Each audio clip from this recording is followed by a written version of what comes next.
Un gusto saludarles, gracias por estar en sintonía de este canal, conocer más sobre lo que es la política, la geopolítica internacional.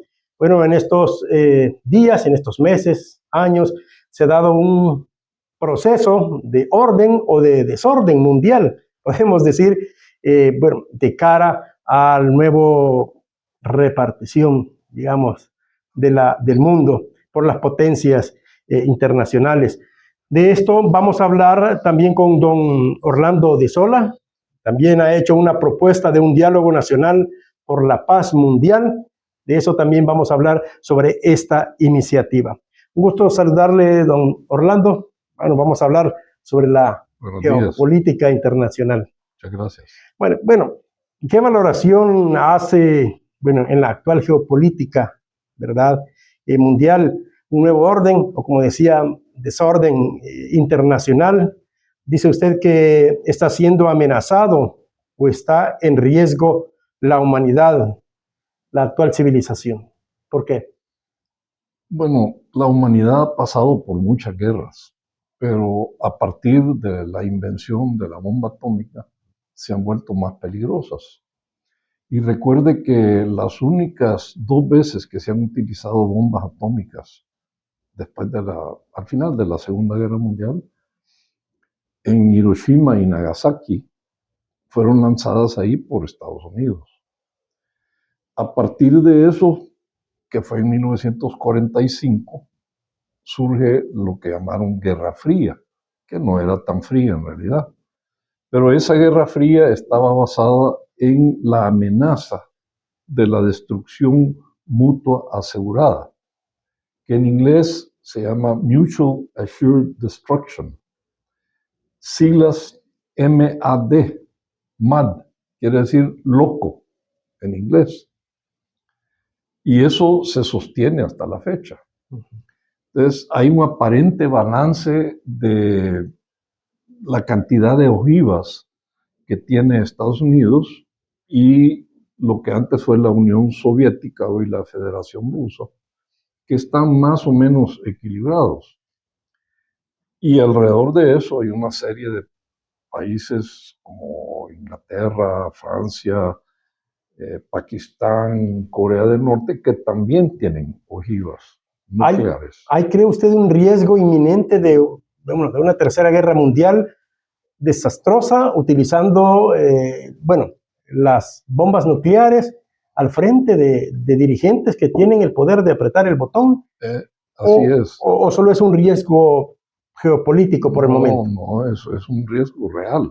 Hay un grupo de científicos en Estados Unidos que lanzan un boletín que se llama el Boletín de los Científicos Atómicos. Incluso el reloj también. El reloj está bien cerca de la medianoche. Y no es la primera vez que ha estado así, porque también en el año 62 hubo una crisis de misiles supuestamente nuclearmente armados en Cuba, que amenazaban a Estados Unidos. Pero eso fue hace años, en el 62, y hoy los instrumentos de entrega, o sea, los misiles, son mucho más avanzados. Por ejemplo, este que tienen los rusos, que se llama el Oreshnik, que es de múltiples cabezas y que tiene un alcance mucho mayor, pero sobre todo no puede ser detectado, ni siquiera en Groenlandia, por lo que quieren armar, que le quieren decir el domo dorado, porque es hipersónico, o sea, viaja muchas veces la velocidad del sonido. Y ahora no solo son 2, 3 potencias los que tienen bombas nucleares, sino hay más riesgos. Sí, pero los más importantes son Estados Unidos y la Federación Rusa. Ahora, ¿eso en qué podría afectar? Bueno, a la humanidad va a afectar, pero en la región, por ejemplo, ¿cuáles son los efectos? Es que afectaría a todo el planeta Tierra, porque si se desata una guerra de ese tipo, aunque también se pueden hacer ataques nucleares tácticos. Tácticos quiere decir de un alcance reducido. Y bueno, no sé si ha sucedido eso, pero podría ocurrir. Incluso hasta han hecho películas de lo que llaman bombas sucias. O sea que es una bomba que no explota, pero que sí emite radiación y hace mucho daño. Es una película que yo recuerdo que ocurre en Manhattan, en Nueva York, y al final logran pararla, ¿verdad? Pero si a alguien se le ocurrió eso en Hollywood y hace una película sobre eso, quiere decir que hay indicios de que podría ocurrir, ¿verdad? En una mochila la Ahora, llevaban. ¿qué está en la base o en el fondo de este interés de algunas potencias de reacomodar o de repartirse nuevamente el mundo? Al final de cuentas, es una guerra de culturas y de civilizaciones. Entonces, lo que llaman el Occidente, en realidad está representado por la democracia capitalista, que en mi opinión ha dejado de funcionar, porque no significa mucho. Entonces, aunque aparentemente es por territorio o por recursos naturales como el petróleo y el oro de Venezuela, va más allá que eso. Porque recuerde que los factores de producción hasta hace poco se conocen como tierra, capital y trabajo. Pero yo he renombrado eso de manera distinta y les he llamado personas, recursos naturales y bienes de producción, que son las máquinas. Pero el más importante somos nosotros, las personas. Y de eso trata esta lucha, y siempre del control de las mentes y los corazones de las personas. O sea, eso trasciende a lo que aparentemente, los internacionalistas, analistas geopolíticos internacionales señalan como el interés de apoderarse de los recursos, del petróleo, de los territorios, de los poderes políticos, pero a su juicio no es eso, sino que es la mente de las personas. Va más allá. ¿Por qué la mente de las personas? Han llegado al extremo de llamar recursos humanos, como que si nosotros fuéramos cosas. Porque lo más importante para nosotros, los seres humanos, somos las personas, no los recursos que están ahí en el subsuelo, en la superficie y en la estratosfera. El aire, por ejemplo, es un recurso. Pero si lo importante son las personas, las guerras matan personas. Sí. Entonces, se contradice algo así como un interés. Por eso mi iniciativa que le he llamado Carta a los Salvadoreños, que puede ampliarse, que puede ser. Ahora, se habla también de que estamos en un proceso, bueno, usted dice que lo que interesa a algunas potencias es el ser humano, sí. La mente humana, pero algunos también políticos o internacionalistas hablan de que estamos en el proceso de la decadencia de un imperio hegemónico, después de la Segunda Guerra Mundial, en este caso Estados Unidos, y que ahí es donde está también la lucha internacional de crear, la multipolaridad, o sea, varias naciones dirigiendo el mundo, y no la unipolaridad como Estados Unidos. Mantener su liderazgo, mantener su potencial económico, su influencia mundial, es lo que busca Estados Unidos para mantenerse, y algunos dicen esa es la lucha actual, mantener su poderío en contra de la corriente de desplazarlo como una potencia o como un imperio. ¿Cómo lo ve usted? La humanidad es más importante que la polaridad, ya sea multi o unipolar. Y eso es lo que no están viendo los líderes mundiales. Pero hay unos peores que otros. Hay unos que son más agresivos que otros. Entonces, lo que hay que encontrar es algún tipo de entendimiento entre no solo estos grandes líderes de los mega imperios, sino que a nivel micro. Y esa es la propuesta que la vamos a conversar. Vamos a hablar. En estos momentos queremos entender su visión, su opinión sobre qué está pasando en el mundo. Bueno, lo más reciente es la intención, digamos, el interés de Estados Unidos de apoderarse de Groenlandia. Habla de los recursos, del petróleo incluso, en contra de la misma OTAN, de los países de Europa que ya también están mandando sus fuerzas militares a esa zona. Pero en el mundo eso se ve como que son interés de recursos, interés de apoderarse de territorio, repartirse nuevamente la geografía mundial. Eso es lo que aparentemente vemos. Bueno, realmente se ve en principio. Sí, esa es la impresión que da, pero no es solo Groenlandia lo que pretenden, sino que es todo lo que ellos llaman el hemisferio occidental, que yo llamo el continente americano, porque así creo que nos enseñaron a todos en la escuela. Pero el imperio, hoy dirigido por este señor que está hoy de moda, en su turno, ellos lo llaman hemisferio. Hemi es la mitad y esfera es el globo, pero ellos lo están viendo en el sentido norte y sur.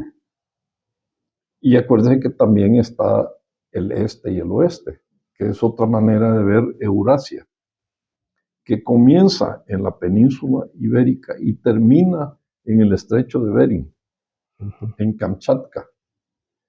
Entonces, lo mismo que están tratando de resolver allá en Eurasia, tenemos que hacer nosotros acá en el continente americano. Y por cierto, fíjese que este continente se llama así por un italiano de Florencia, cuyo nombre era Amerigo Vespucci. Y él hablaba latín, o sea que por definición América es latina, porque eso es lo que hablaba Amerigo Vespucci. Ahora, no hablaba inglés. No hablaba inglés, sino que... Ni ruso, ni chino. Ahora, en este contexto, digamos, mundial, el poderío militar, digamos, económico de Estados Unidos también está en riesgo, a su juicio, con las potencias emergentes. Por ejemplo, los BRICS, son grupos de países como China, Rusia, India, Brasil en la región. Desafortunadamente, el poderío militar cuenta más de lo que debía, porque el poder no es la fuerza bruta, y menos dirigida por demagogos. Yo creo que el poder reside en un sentimiento que nosotros reconocemos como el amor, que es lo único que puede borrar el rencor. Y lo peor es que el rencor que tienen algunos líderes, o la envidia, o el odio, eso no lo tienen las gentes que están sometidas a esos imperios, ¿verdad? Porque la gente lo que quiere es paz. Ahora, usted habla, me llama la atención eso de que el interés es la mente humana. Bueno, esto también está relacionado, si lo vemos desde ese punto de vista, con, por ejemplo, el desarrollo de la inteligencia artificial, la neurociencia y todo lo que está avanzando. ¿Por qué la mente humana y qué civilizaciones son las que se van a sobreponer sobre otra? ¿O qué, yo esperaría qué ganamos, que o qué perdemos? Haya una especie de entendimiento entre culturas y civilizaciones, y que dejemos de lado los vicios, como la codicia, la soberbia, la envidia, y adquiramos virtudes como la prudencia, la justicia y demás. Pero eso no es lo que está sucediendo. Por eso es que he escrito esa carta. Ahora, si lo vemos desde el punto de vista religioso, por ejemplo, le preguntamos a una persona cristiana que andan predicando, nos dice de que esto ya está escrito y que las profecías así lo dicen, que se levantarán naciones contra naciones y que habrá guerra previo a la segunda venida de Jesucristo. ¿Tiene esto que ver también relación, si lo vemos desde el punto de vista también religioso, la conquista de la mente, de los recursos? Y así lo ve mucha gente, ¿verdad? Porque la gran mayoría son religiosos. Pero yo recomendaría buscar lo espiritual, que es un poco más arriba del ritual y de la liturgia y de todas esas magias que hacen en las sinagogas, en las iglesias y en las mezquitas también. Hay que buscar la espiritualidad que algunos llaman el misticismo. Y no es fácil de encontrar, la verdad, pero es lo que yo recomiendo, ¿verdad? Salir del ritual y posiblemente de la idolatría, porque las religiones se prestan mucho a eso, a la idolatría, que es adorar cosas o imágenes de cosas. Por ejemplo, el billete verde, aquí hay mucha gente que adora el denario llamado ahora dólar. Eso es una forma de idolatría, de la cual tenemos que ir saliendo. Pero las guerras también se generan, de acuerdo a algunas opiniones, por ejemplo, por la religión, Sí. por los territorios, por el dinero, la codicia, usted dice así en términos ya más humanos, más personales, el agua incluso, el petróleo, o sea, esos son factores generadores de guerra. Sí. Y de intereses. Y eso es lo que no deja tranquila a la humanidad en muchos casos. Pero no justifican las guerras. O sea, el agua es necesaria, es una de las necesidades más básicas. No podemos vivir sin agua, sin aire, ni alimentos. Pero eso no justifica agredir al otro. Al revés, debía de ser ayudarnos los unos a los otros, no agredirnos. Ahora, ¿hacia dónde vamos? De acuerdo bueno, a los hechos que se están dando en el mundo, ¿hacia dónde cree usted que va la civilización o llevan a las civilizaciones algunos dirigentes mundiales? Estamos en medio de una guerra no nuclear que tiene 3 frentes. Uno en Ucrania, el otro en Palestina, y ahí se acaba de abrir el frente venezolano, ¿verdad? Pero también podrían abrirse nuevos frentes, por ejemplo, en Taiwán o en Groenlandia. En el Medio Oriente también hay tensiones. Hay posibilidades de que broten frentes limitados, pero que fácilmente pueden escalar a un nivel superior y nuclear. Y ese es el gran peligro. Lo cual no quiere decir que debemos de seguir luchando en esos lugares que le acabo de mencionar. Al revés, hay que ir terminando esa guerra. ¿Y por qué no lo entienden las potencias? O si es que los dirigentes actuales, o si es que ellos realmente tienen el poder, o hay un infrapoder. Eso iba a aclarar, no son las potencias, son los actuales líderes, unos de los cuales son más sabios que otros, ¿verdad? Y debajo de ellos realmente está otro poder. Se dice que hay un estado subterráneo, no solo en Estados Unidos, sino que en todos lados, alrededor del monarca o el presidente, siempre hay un entorno. El primero es el familiar, el primer círculo, después el de amistades y después la parte política manifestada en estos días a través de partidos. Pero para mí los partidos hacen eso, parten, dividen. Y de lo que se trata es de unirnos, no de dividirnos. Ahora, don Orlando, vamos a hablar sobre la propuesta, ¿verdad? La iniciativa que usted... Pero antes de eso, quiero brindar por usted. Muchas gracias. Y por la humanidad. Igualmente. O sea, muchas gracias. Sí. Usted ha sacado, bueno, una iniciativa, es una propuesta, un diálogo nacional por la paz mundial. Bueno, en este contexto ha propuesto esta carta. En otros aspectos argumentas que El Salvador y el mundo entran en un momento crítico que exige reflexión y acción colectiva. Y proponemos un diálogo nacional por la paz mundial, dice. ¿Cuál es el objetivo, los propósitos de esta iniciativa, de esta propuesta? Evitar una catástrofe como la que le dije antes, de tipo nuclear, donde se podría extinguir la vida en la Tierra. O sea, ya varias veces hemos pasado por procesos de extinción, en otros casos por meteoritos o por fenómenos. Eso quiere decir que el riesgo de la humanidad siempre está, ya sean los fenómenos naturales, los meteoritos, pero en este caso es una acción humana que se puede evitar. Es cierto. Y le están echando la culpa del cambio climático al ser humano.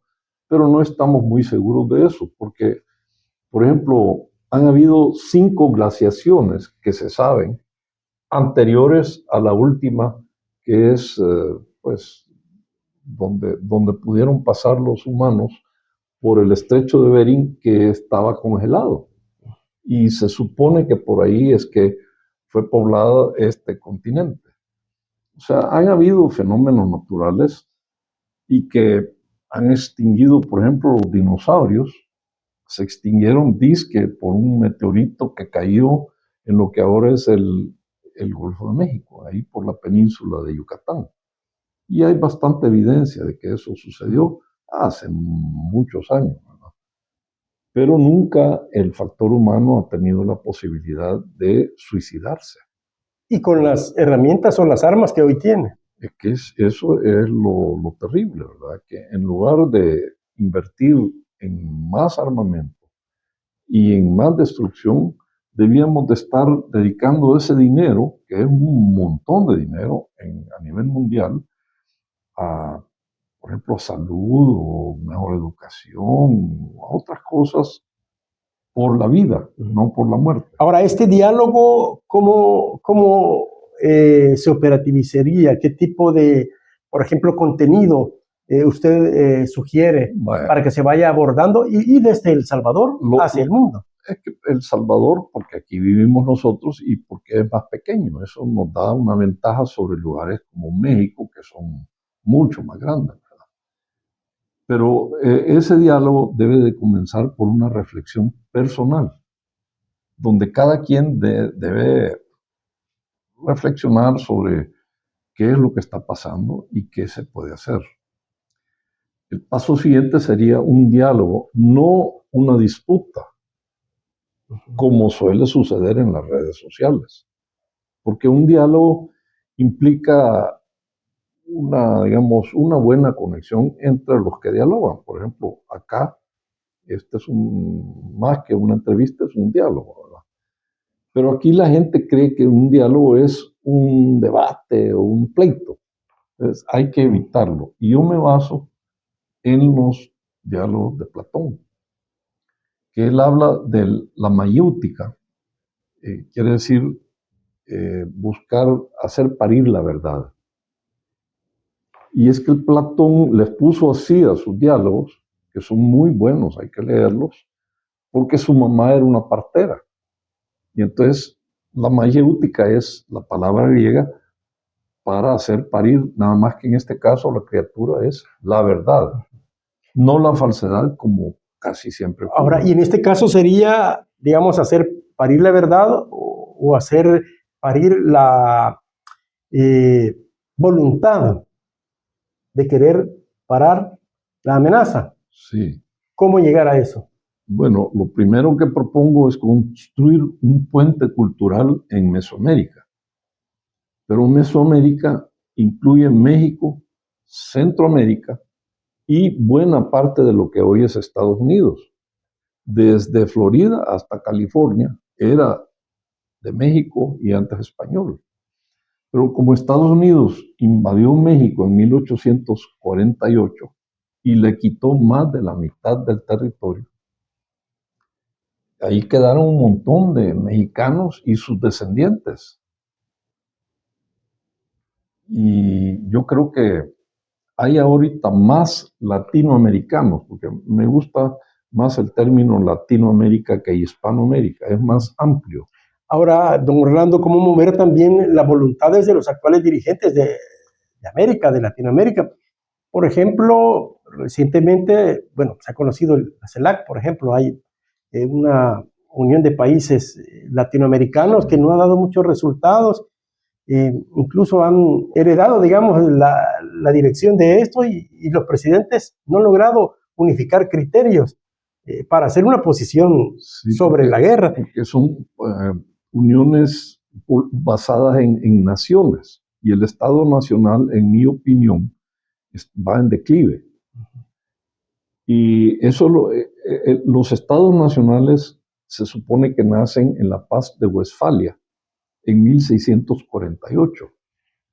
Y a partir de entonces, ya hace varios siglos, vienen mandando los estados nacionales, que son un pueblo, su gobierno y un territorio. Pero yo creo que ese periodo ya está llegando a su fin, porque algunos estados se vuelven imperio. Y la solución a esta, digamos, agresión imperial es minimizar el estado y retornar al municipio. Entonces, a su juicio, ¿quiénes, de acuerdo a esta propuesta, quiénes deberían liderar ese diálogo nacional, regional, por la paz? Yo Si no son los, lo llamo nacional porque vivimos en un estado nacional, aunque en realidad debía ser cultural, civilizatorio. Y creo que hay que redescubrir nuestras raíces ancestrales, porque, por ejemplo, en lo que hoy se llama México, antes Tenochtitlan, había una civilización bastante avanzada. Tal vez no tan avanzada como la Roma o de entonces, o Londres o París, pero hay que reconocer que de ahí venimos, porque todos acá somos producto del mestizaje.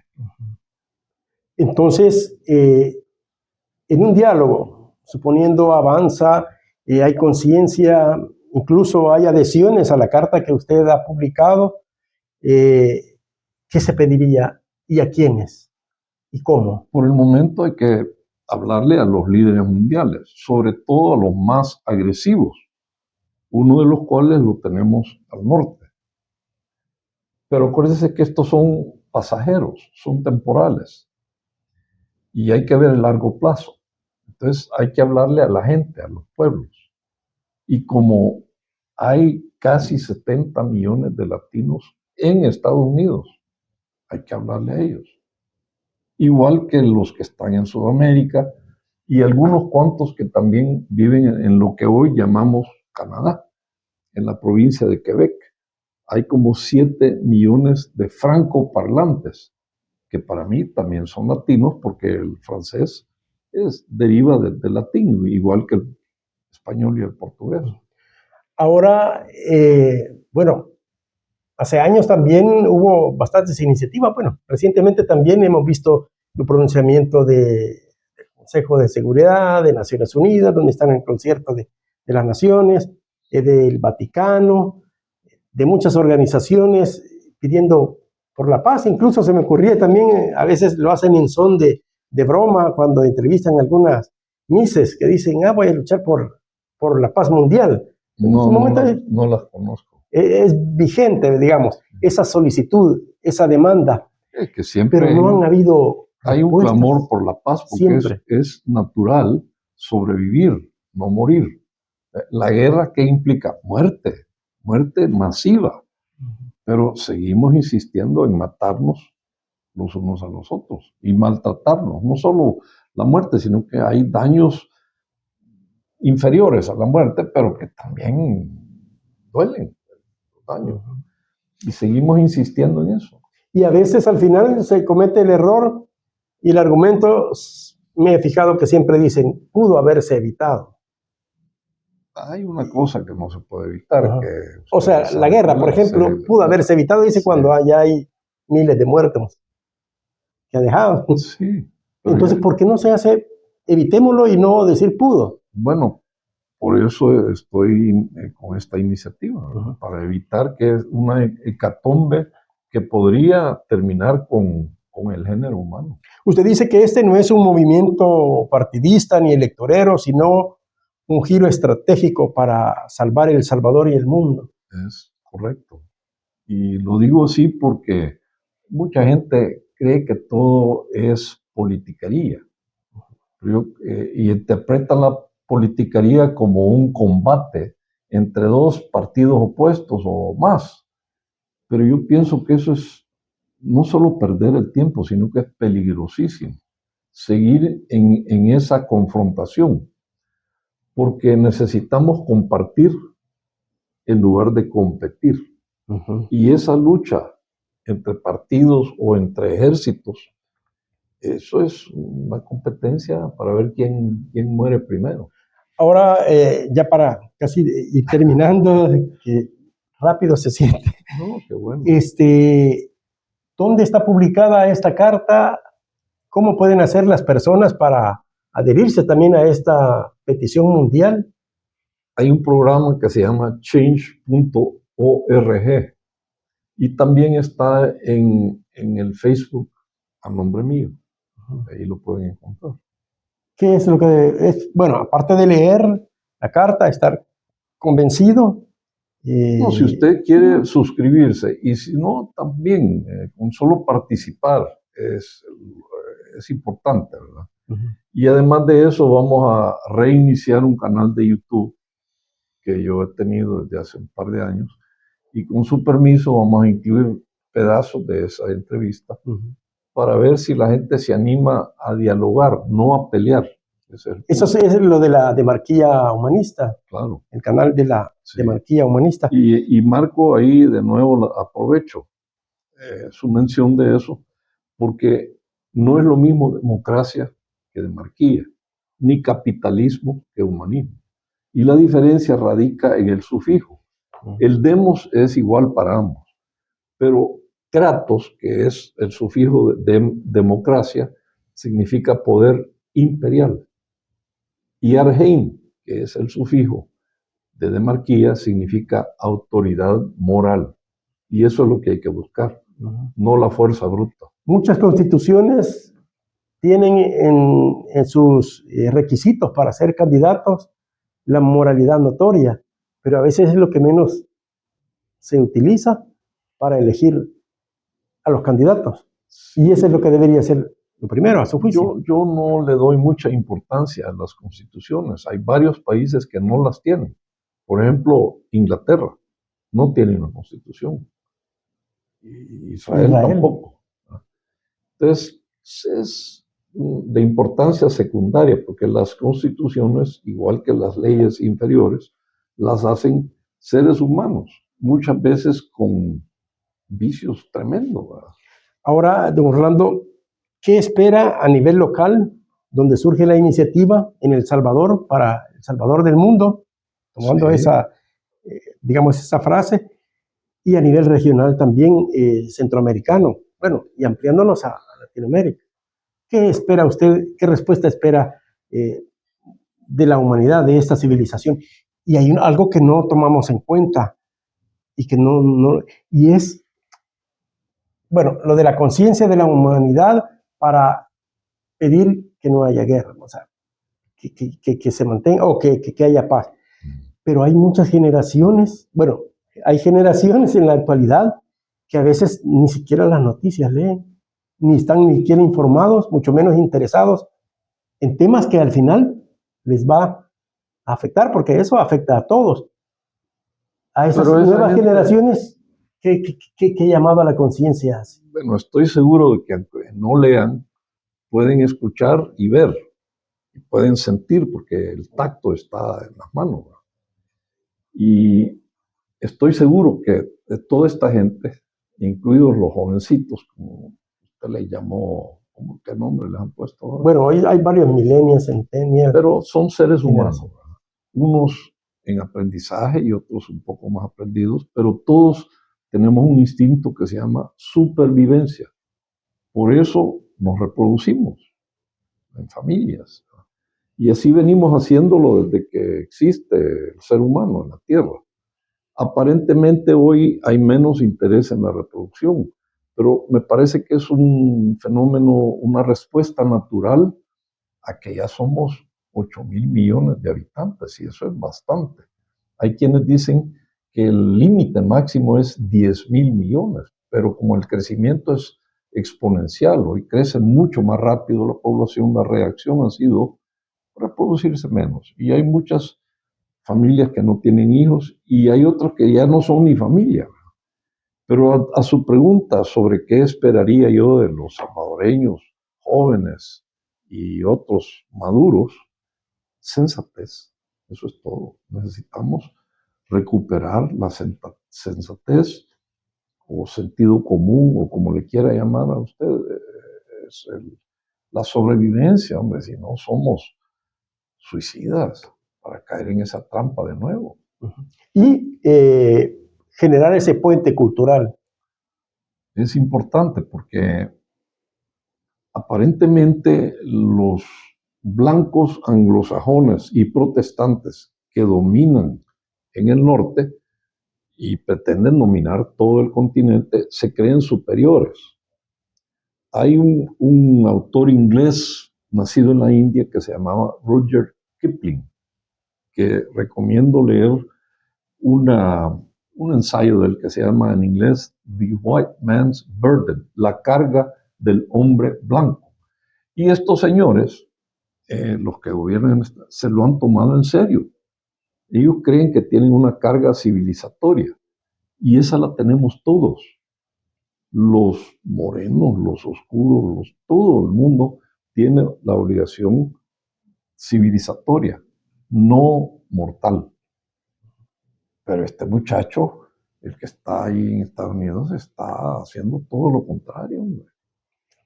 Bien, reiteramos la invitación, el llamado a la población de El Salvador y del mundo para que se una también a este diálogo nacional por la paz mundial. Muchas gracias, Luis.